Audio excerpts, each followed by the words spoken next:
Fujitora. Mission accomplished. Fujitora set out to dismantle, destroy the Shichibukai system. And Fujitora has achieved his goal. Congratulations. Boa Hancock, Dracul Mihoku, Buggy, who, whatever. Buggy's not really a threat, keep it real. His henchmen could be threats, but he himself is a joke.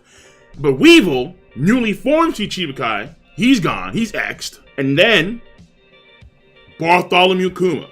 Now, we did see Kuma being used as pretty much a horse by Roswald, so not really active, but he was still a Shichibukai, nonetheless. And that system is now gone. Those powerful forces are now gone. Now we have to look at what is to come. And what is to come is Dr. Vegapunk has been building something. Now, Fujitora, he's blind, but he can tell that whatever, probably through his observation hockey, that whatever Vegapunk has built is stupendous. The SSG, it is enough to completely replace the Shichibukai system. And mind you, we're talking about a system that has someone like Dracul Mihoku, the man who had daily duels with the current Yonko Shanks back in the day, when Shanks had 2 arms. But we found out later on that Shanks became a Yonko with only 1 arm. Very impressive. So, here's the thing. At the bare minimum, whatever, and this sounds crazy, but this has to be the reality, or at least Fujitora has to believe this to be the truth. At the bare minimum, what Vegapunk has built has to be stronger than Dracul Mihawk. That's a scary thought. To build something stronger than the world's strongest swordsman. Impressive. Very impressive. Now, you can read it as not necessarily an it, but more so a force. And we'll get to that subject. But in the Viz translation, and I quote, in chapter 957 of One Piece, when Fujitora is talking to Akainu, Fujitora says this: let's just put our trust in SSG to do its job. No doubt the world's power balance is about to make a major change.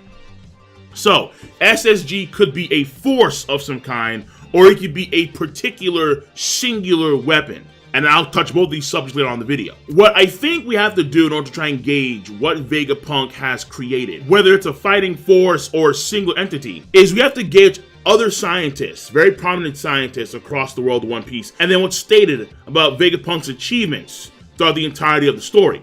Because when we look at these things, we can kind of gauge as to what maybe Vegapunk has built to where it can actually replace the whole Shichibukai system. So let's start here. When Kobe and Luffy were talking at the end of Water 7, they talked about various different things. And Nami was listening in with the Denden Mushi. And Kobe mentions 2 things. Number 1, in the case of Luffy and company, they had to go through Reverse Mountain in order to get to the Grand Line. But in the case of Kobe, he reveals that the marine ships have Kairoseki under the bottom of the ships. And the Kairoseki emits the same energy as the very sea itself. And we know that the comm belts are riddled with sea kings from all shapes and sizes. Vegapunk was the one who designed the methodology of using Kairoseki underneath the ships so they can sail across the comm belt. Number 2 is that he reveals that Vegapunk has a very good sense on how the devil fruits work. He discovered how to confer their power even to inanimate objects, which is why we see something like Fang Freed, where Fang Freed is a sword that has consumed a elephant devil fruit. It's also probably part of the reason, not of course the entire reason, because they themselves don't have devil fruits, but it's probably part of the reason why Vegapunk is able to emulate the Kizaru laser and equip it to the Pacifista, and Frankie acquires that same knowledge during the 2-year time skip. Vegapunk is very keen on devil fruits in many respects, to the point where he's also created an artificial devil fruit in the case of Momo.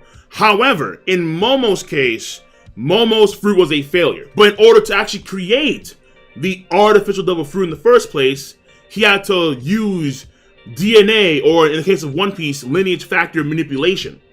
And that's what he and Judge learned when they were outlaws, essentially, back in the day. 海外の無法な研究チームに所属し、かのドクター・ベガパンクと共に兵器の研究をしていた。Him and Judge learned how to manipulate DNA itself, stepping in the territory of God. And the Marines of the world government were clearly aware of that, and they were quite concerned with someone being able to manipulate DNA. Now, Judge escaped, and later on, we see his creations, his own children, where the Germa kids, with the exception of Sanji, have exoskeletons. They are enhanced through biology to be superhumans. Now, using the lineage factor manipulation, that's also probably the reason why Vegapunk was able to recreate mythical creatures like dragons. We see 2 dragons in Punk Hazard. We see one dragon that Zoro kills, the big red dragon, and then we see another dragon that's a smaller dragon that is cut down by Brook and Kinemon. However, in this case, what I think is the most important to note is the gigantification experiments that have been going on for centuries. Now, according to Chopper, these experiments have been failures. 戦争のために世界中で何百年と研究されてきたって聞いてる。つまり何百年も失敗し、誰も成功してない実験。And not only Chopper, but also Caesar Clown as well. Both Caesar Clown and Chopper note that people have been trying for centuries to try and gigantify humans, or non-giants, or something of that sort. But every time it's been a failure. 人類が何百年研究してもそれはできなかったんだよ。 But no one has succeeded. So it is very possible that whatever SSG is predicated on Vegapunk's potential success of the experiment that everyone has failed. However, because of the words of Caesar Clown and Chopper, we have to, for the time being, assume that everyone, including Vegapunk, has failed. Now, the last thing here is the weaponry. And the weaponry we know, in the case of cyborgs, in the case of Pacifista, in the case of Wappo Metal and High Tech, we saw the cybernetic creatures on Karakuri Island where Vegapunk was born. And of course, we see the Pacifista. And also in Film Z, we see enhanced Pacifista as well. They've been a bit modified compared to what we saw in Marine Ford.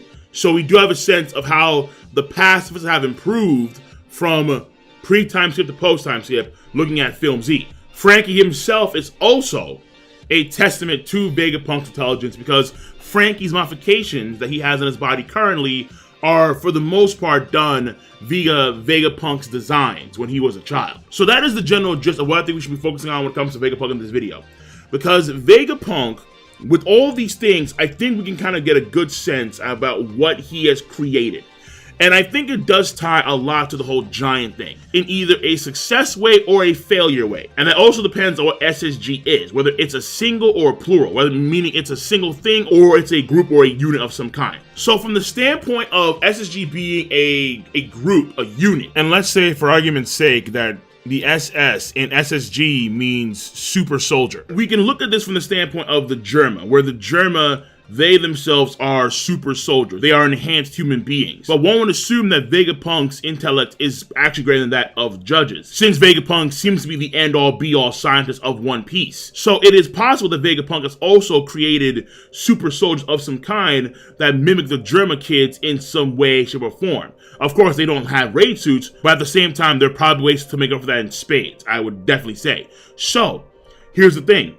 You have super soldier individuals, whether they are regular from the beginning, meaning they were regular blokes that became super soldiers later on, or Vegapunk was able to do something very similar to the Germa, where the Germa, they have their clone soldiers, and the clone soldiers only take a few years to kind of like produce. But in SSG's case, SSG, they're all superhuman. Whereas in the Germa case, they were like the best of the best soldiers that they kept on having clones of. So potentially it's modified clones or modified human beings that have been hyper accelerated in their growth in giant test tubes and liquid pods and so on, that have probably also some mechanical enhancements as well. If you look at the Pacifista, they are mechanically enhanced through Wappo Metal and through Devil Fruit-like augmentations like Kizaru's lasers and so on. So whether it is superhuman from the very beginning, or they're regular blokes on becoming superhumans later on, it's very possible Vegapunk has ways of augmenting them through the Wappo metal, through the lasers, through Kairoseki as well. Definitely. If Vegapunk can put Kairoseki on the bottom of ships, if possible, if you have enough Kairoseki, maybe you can do the same thing with these super soldiers. A really good example of this is, once again, Film Z. Zet, had a weapon called the Battle Smasher. And the Battle Smasher was designed by a marine scientist, which maybe Vegapunk was a part of this group, potentially. But the Battle Smasher is a giant mechanical arm that is imbued with Kairoseki. So we've seen in a movie that Kairoseki is used in the case of Zet to, let's say, combat Logias and other Devil Fruit types abilities. So you can definitely have Kairoseki enhancements in mechanized limbs and so on and so forth. That I think is very, very possible. So let's say it's a super soldier group, SSG, and this super soldier group has Kairoseki enhancements plus Wappo metal and Devil Fruit-like enhancements as well. That is a very fearsome group. That is a very fearsome group, especially if they have their DNA manipulated to where they have exoskeletons or something of that sort as well. So this group will be fairly powerful depending on also the amount of people that will be in this group. Or this group could, let's say, have vice admirals, potentially vice admirals that wind up going through this super soldier enhancement, and then they wind up creating this group of vice admirals that have Haki, assumingly Haki. They have, again, Kairoseki and Wappo metal and somewhat exoskeleton stuff going on. Woo! This is a fearsome unit. This is a fearsome unit. However, I don't think it's a unit. I don't think it's a unit. If you go back to chapter 905, where Fujitora is talking to Greenbow, and then you skip forward to chapter 957, where Fujitora is talking to Akainu, it is, I think, clear to me that whatever Vegapunk built, it is a singular thing. It is one thing, one entity. It could be a super soldier group, but I think it's a super soldier giant. That's what I think. I think SSG is super soldier giant. And you're wondering, okay, well, hold on now. The giantification process has been a failure for centuries. Maybe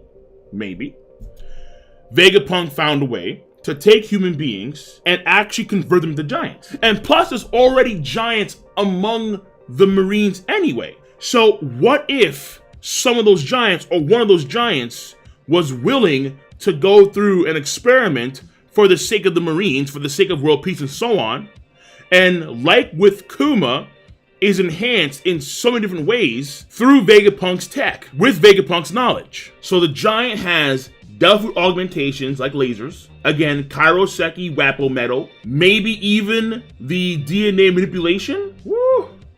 There's a lot you can do with that. A lot. However, that doesn't have to be the case.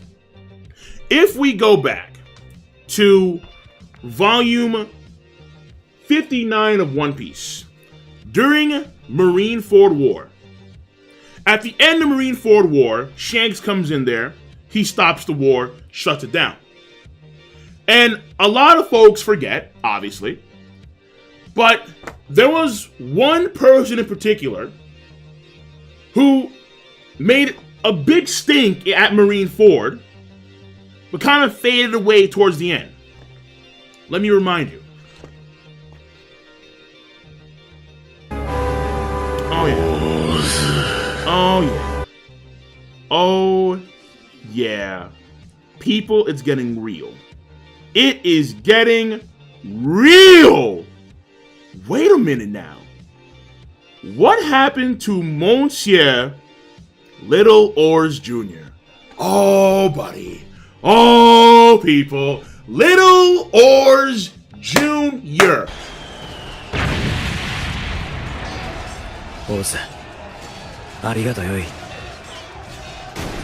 What happened? Well, as far as I can tell, Little Oars Jr. passed away. Little Oars Jr. is on the ground, not moving. Of course, Shanks refers to Whitebeard and Ace, because those two clearly died. And the condition of Little Oars Jr. is relatively unknown. We have no idea if he actually passed away or not. I would assume he did because he was just on the ground, pretty much done. However, it is also very plausible that he is alive and he was just knocked out by the cannon fire when we last saw him active in the Marineford War. And Shanks did come through and he said, you know, shut it down, lads. And then Sengoku said, all right, fine, shut it down, treat all the wounded. Now, you would assume, okay, fine, maybe treating all the wounded also includes Little Oars Jr. if Little Oars Jr. was among those wounded and he was still alive. However, would they then let Little Oars Jr. just like leave, like escape? Because they did that with the Whitebeard Pirates, fair enough. At least the ones that were still, you know, mobile, the ones that were still active. But Little Oars Jr. wasn't active. But the guy had a bounty of 550 million berry.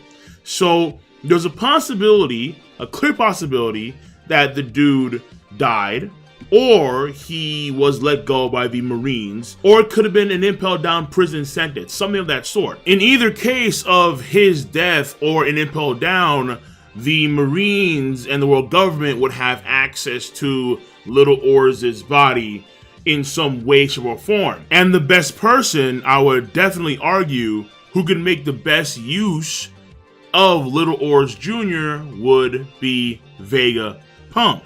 And when it comes to the future after Marineford War, we don't see Little Oars Jr. anywhere in the crowd of pirates that gathered for the funeral of Whitebeard and Ace. And then when we go into the post-time skip, the only thing we have when it comes to the Whitebeard Pirates and their allies is the payback war against Blackbeard, which they lost. But as far as you know, that was the Whitebeard Pirates themselves, the remnants of the pirate crew, not including the allies, because the allies apparently were being snuffed out by Weevil. So there is essentially nothing when it comes to Little Oars Jr.'s current condition in the post-time skip. It is a blank slate, which gives me some room, some wiggle room when it comes to this theory. Even if he is alive,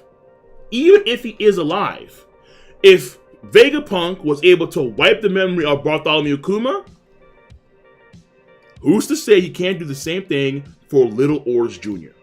So now apply what I just said to Little Oars Jr. Let's go through the rundown. Potential DNA manipulation. Maybe not if you're dead. Let's say if he's dead, then maybe not. But it could still be possible.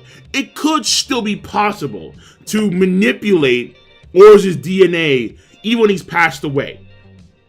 Maybe, but I'd be a bit iffy.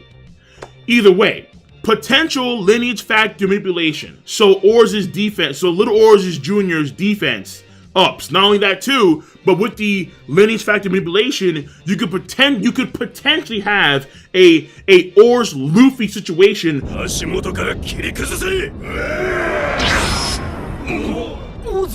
where it has also tremendous speed and agility as well.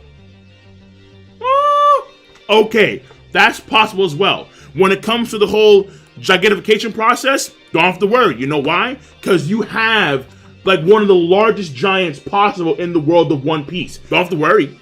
Even though it's been a failure for centuries now, well, we have a fresh Little Oars Jr. right here. Boom, bada bing. Covered that right then and there.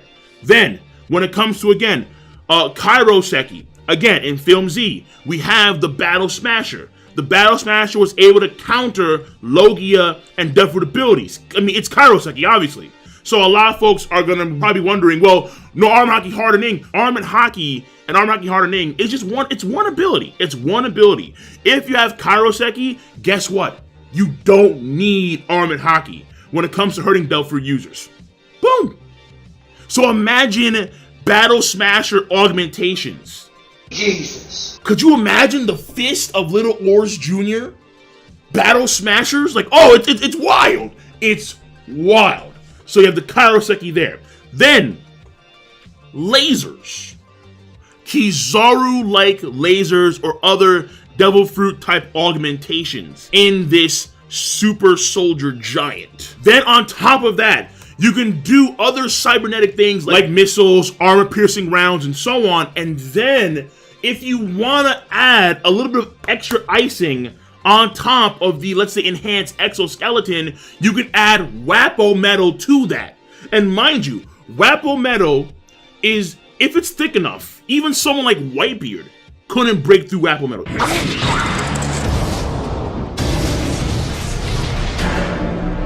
Even someone like Whitebeard couldn't break through the Wappo metal.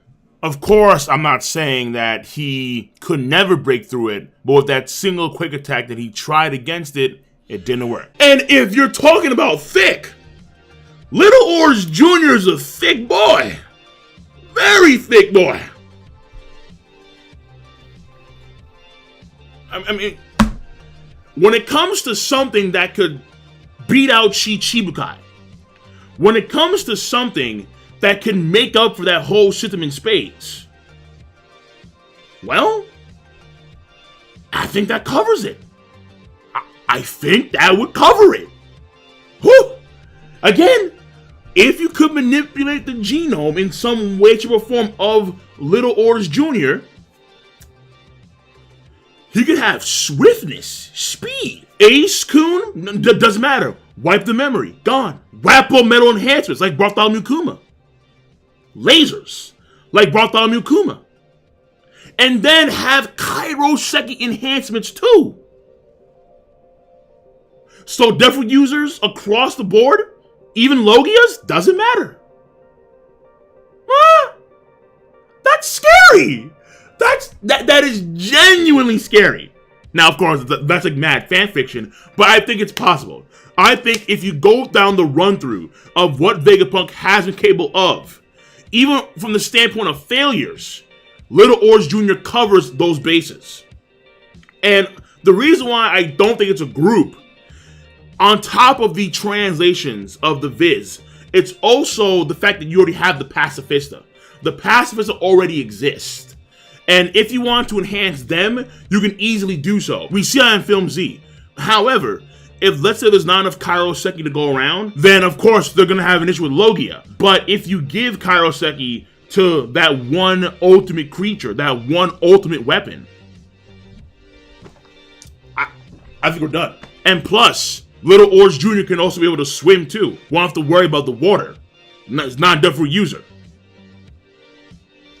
I think if Oda wants to really go back, because again, Little Oars Jr., his condition, we don't know what's up. We don't know what's up. I think, and it's kind of far out there, clearly, but it's a theory video, so it is what it is. I think that what we're talking about here is a super soldier giant. And this giant is of the continent polar berserkers, which is Oars. It's a part of that super giant clan. And that guy, enhanced with everything that Vegapunk we know can do, with the Kairoseki, with the weapons, with the Wappo metal, with the lasers and devil fruits, with potentially the exoskeleton DNA manipulation as well. Yeah. I think that could definitely, without question, rival the whole Shichibukai system. Oh yeah, that's giving a lot of folks a run for their money, including Logia's. That without a doubt. So that's my video for today. It is far out there, but I like the idea because it's dope. It's very, very dope. And if again we're thinking about something, it could be a group, but I doubt it to be a group. If it's one thing that can overcome the Shichibukai system, Vegapunk's got to go all out. And that is, in my mind, all out Vegapunk. That's all out Vegapunk. Make no mistake. So I'm going to catch you guys and gals later. Let me know your stance on the subject matter at hand. And be easy. Let me know what you think. Let me know what you think about what Vegapunk is doing when it comes to, like, what is SSG, all right, in your mind. Let me know with a comment down below. I'm going to catch you guys and gals later. Be sure to rate the video. It is not that hard to do. I guarantee you that, because I know that you all have a device called Zmousu. You use Zmousu to click, rate the video, to click, subscribe, to click on that bell to join the squad. And of course, as always, once again, feel free to please do comment in the comment section down below, y'all. Peace and have it. Ooh, I like the idea. Peace and have a nice goddamn day.